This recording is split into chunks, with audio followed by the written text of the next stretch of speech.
Plato looking at these near-death experiences and saying, yeah, this is real. Democritus, the atomist, saying, no, this is just a residual biological activity in the body. They're still fighting that one out today. And that's absurd. It's like as though the only two logical options are that, number one, there's life after death, or that, number two, that it's, as they say today, oxygen deprivation. Well, one of my own medical school professors, a very wise woman, in about 1972 or 73, told me about having this same experience as she was trying to resuscitate her mother.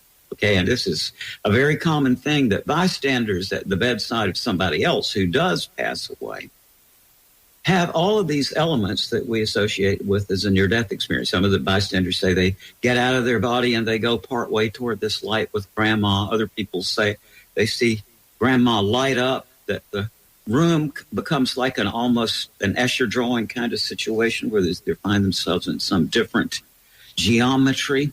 I've had a lot of people tell me that they empathically co-lived the dying life review of, I used to say, their relative or a close, loved one.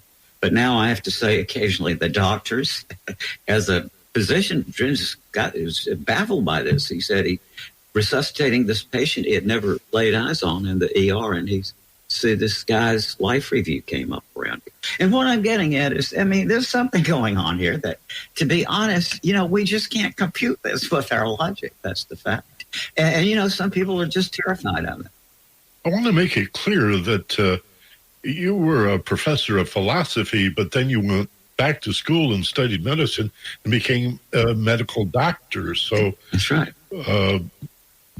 Just want to establish your credibility here. Speaking as a medical doctor, as well as a philosopher, you're saying that this theory of oxygen deprivation just doesn't make any sense, doesn't hold water.